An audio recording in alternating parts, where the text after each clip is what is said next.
Hello and welcome to UC Today. My name is Kieran Devlin and today's session is the big UC update for Tango Networks. I am delighted to be joined by Lee Essex, SVP of Global Sales and Marketing at Tango Networks. Lee, thanks for joining us. Kieran, I'm glad to be here. Thank you for inviting me.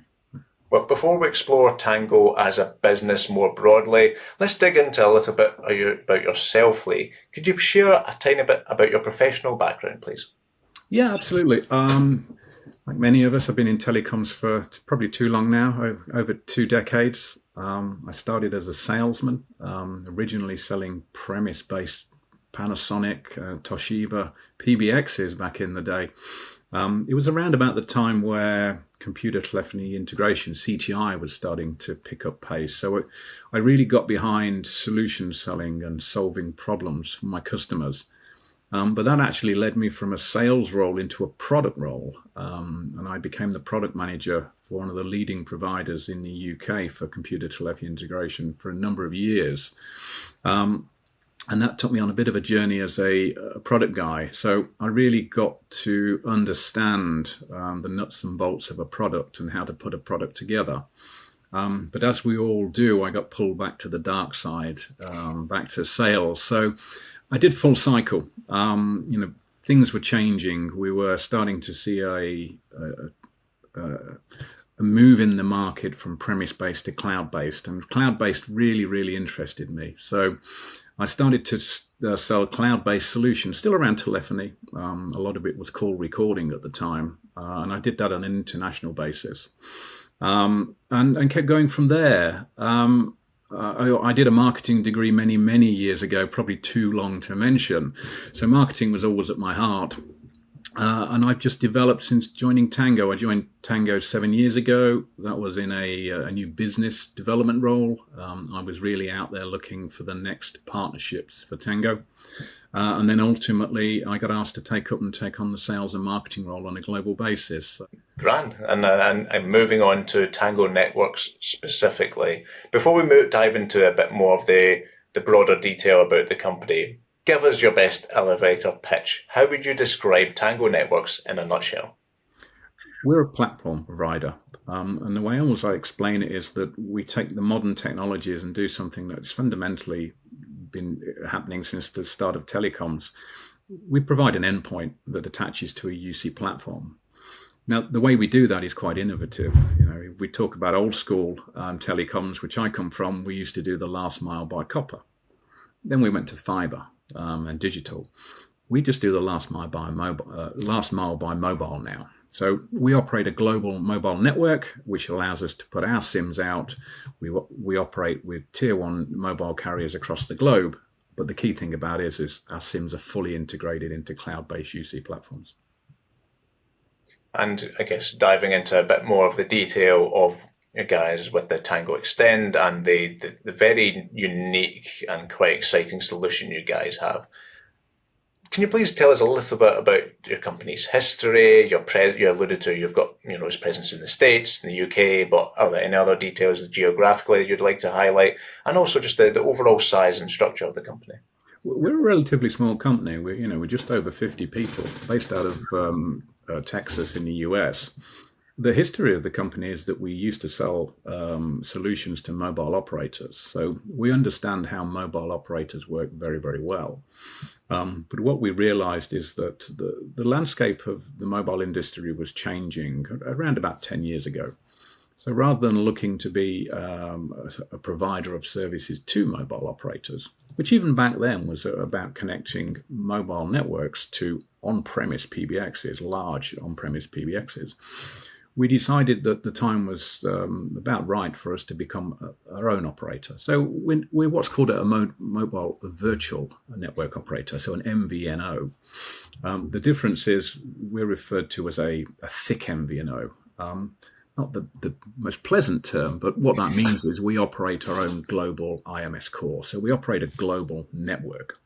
And what we do is we just go into commercial relationships with operators across the world, and we use their cell towers, their wireless networks, their radio access network to get the signal from our SIM to our network. And that gives us a very unique opportunity. Because we operate on a global basis, we're now operating in 16 countries across the world. So you can take our services in 16 countries and you can use them in what we call a home country.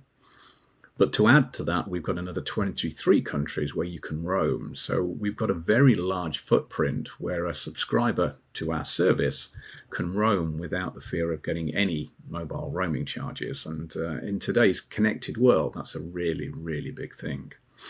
The unique thing about us is we've got 124 patents now that are wrapped around our technology. And those are the patents that allow us to scale so quickly. So we can add new countries in a matter of months. It doesn't take us years to add a new country. Within months, we can add a new country and we can keep expanding. So having that global presence for such a small company is really, really unique. And what about the company culture itself? You've identified some really compelling, unique assets about the go-to-market strategy or the product. What do you love about Tango Networks, the business? We're problem solvers. At our heart, we're problem solvers. We're engineers still. We're a sales-led company, but at the heart of it is a bunch of very clever guys trying to solve problems and push the boundaries. And the fact that we've got so many patents, as we say in the UK, registered to our name, it just demonstrates that we're always trying to find new, innovative ways to push the boundaries and make things better for our customers. And I guess moving on to a bit more detail on the product side, how would you say you guys approach the market? And can you give detail about those market strategies and also the partner ecosystem you're building? Yeah, we're purely an indirect business. We don't sell direct. We like to speak to our customers, and the way we've structured our business allows us to do that. But we sell through service providers, MSPs, large systems integrators. These are the guys that are taking large-scale UC platforms such as Microsoft Teams, WebEx Go to market, and we enable them to add our service to that. We also have a large footprint for standalone service providers, the guys who have probably got a BroadSoft platform or an Ericsson LG, or in some cases they've built their own platform out there. So it ranges from small, I'd say localized service providers in the UK, Europe, and the US, where they take our product to market, and they're perhaps servicing a niche area. We have one very successful provider in the US who focuses on the pest control market. Very unique market, but they're very, very successful, and it's very applicable for our product. So that's we're purely based, but the way we structure the business is that we have what I refer to as channel success directors, which are essentially sales guys and account managers who deal with our channel partners going to market. But we also have more technical customer success staff who like to have those end conversations with the customer to understand their pain points with our channel partners, and really get into that. What do they need to get a solution? So I think our approach is fairly standard. It's indirect in the market, but we do like to still keep our hand in with the customers to make sure we're getting the latest feedback, the latest updates, and we're pushing the boundaries for them. And naturally, as you say, it's indirect selling you do, and you mentioned an example of a customer there with pest control, and I think that's really interesting, because just hearing you talk about the solution and reading about your solution, it does seem like it is this game changer for frontline workers. Is that generally your tech buyer persona and ideal customer profile, or is it more holistic and there's lots of different industries and spaces you guys can really change the game with this solution? There's certainly unique personas. Frontline workers is a perfect example. These are the workers that are on the periphery of a company. They're out there day to day dealing with customers, suppliers, and partners, and they need the latest communications. And they've got little choice when it comes to being mobile. A lot of our UC providers produce a mobile app, but for whatever reason or another, people are not that keen on using mobile apps. They do rely on very strong Wi-Fi or data signals. And when you're out and mobile in the field, you can't necessarily always get a strong data signal. So because we work on the native mobile network, the voice network, we always get a quality of service. So even if you're the very edge of the service of a mobile network, you'll always be able to make and receive a call, and you'll get priority over data signal. So it lends itself to those folks that are out there, the frontline workers and those that are out on the field. But what we're increasingly seeing is that we're in a world that is mobile. There's no denying that. Everybody probably spends 18 to 20 hours of the day with their mobile phone within arm's reach of them. I heard a statistic on the radio yesterday that people pick up their phone incredibly 1,500 times a week for one thing or another. It's a ridiculous stat. But the fact is we rely on our mobiles. And so everybody there, the first thing they want to do is make and receive a call. They reach for the mobile phone. I sit behind my desk at home. I've got a desk phone, but if I want to make and receive a call, I actually pick up my mobile phone because it's more convenient. I've got my contacts in there. People have got it. So we're now starting to see that companies are getting rid of desk phones altogether and rolling out our service. And the fact that it can be added to an employee's own mobile is really appealing. It gives the employee, he only has to carry one device around them. Gone are the days when you have two devices, one for personal, one for work. The devices now are very, very well groomed at providing a separate persona, shall we say, a work persona and a personal persona. I have two very distinct separate lines on my phone, so when I want to make a work call, I pick the work line and it remembers that. But increasingly, we've been getting pulled into deck replacement conversations as well. As large organizations move from perhaps a premise-based to a cloud-based UC, they have to look at what they're doing with their deck infrastructure. Large manufacturing plants, for example, they're looking at the mobile network. The introduction of private LTE, private 5G across these large campuses in manufacturing, education, means that organizations are now starting to look at mobile to close that gap. So I guess some very clear vertical sectors, frontline workers, field-based workers, but also holistically across that, anybody who needs to make and receive a call. Which is absolutely everybody, right? Which is a really exciting development. I guess we've touched tangentially about Tango Extend and your guys' core products and services. Are there any other features or capabilities we've maybe not discussed that you'd really like to highlight as particularly compelling aspects to your guys' solutions? I mean, the strength of our solution is that it uses the native mobile network. But the value we add is actually we bring the value of the underlying platform, the UC platform, within the reach of everybody. Organizations now are investing tens of thousands, hundreds of thousands, even millions of thousands of dollars and pounds in a unified communication solution. And they do that because of the features and benefits it brings. The ability to add on things like call recording for compliance, call reporting just for logging things. Increasingly AI, obviously we're going to talk about AI at some point. Organizations are looking to introduce these technologies and benefit from these technologies. So we literally, hence the name, extend those UC services and those core add-on services out to every person within the organization. So the benefit that we bring is we take the power of the UC platform and the power of the call recording, the power of the call reporting, the power of AI, and we enable everybody across the workforce to access it. And what would you say a usual implementation strategy would look like with you guys, and how do you ensure ongoing support and customer success post-implementation? Now, obviously, you guys are it's indirect, it's with MSPs, but I'm just curious about what that typical implementation strategy and post-support might look like. Implementation nowadays is really easy. eSIM was a game changer, and we were one of the pioneers in pushing eSIM out there. So traditionally, you thought about mobile services, you were sending out bits of plastic with increasingly little chips on them that were fairly fiddly. They were not good for the environment. You were having to ship these things out. eSIM now, one of our subscribers can scan a QR code, load the SIM onto their phone remotely. I don't know whether you've ever added an eSIM, but it takes 2 minutes. It's QR code. So we've got a very secure mechanism on onboarding for all of our subscribers, and that's controlled by the UC vendor. Typically, they will add a subscriber within the admin center of the UC. That will generate a QR code, and somehow that's passed out to the subscriber, and that can be via email, it can be via an application that sits within the network.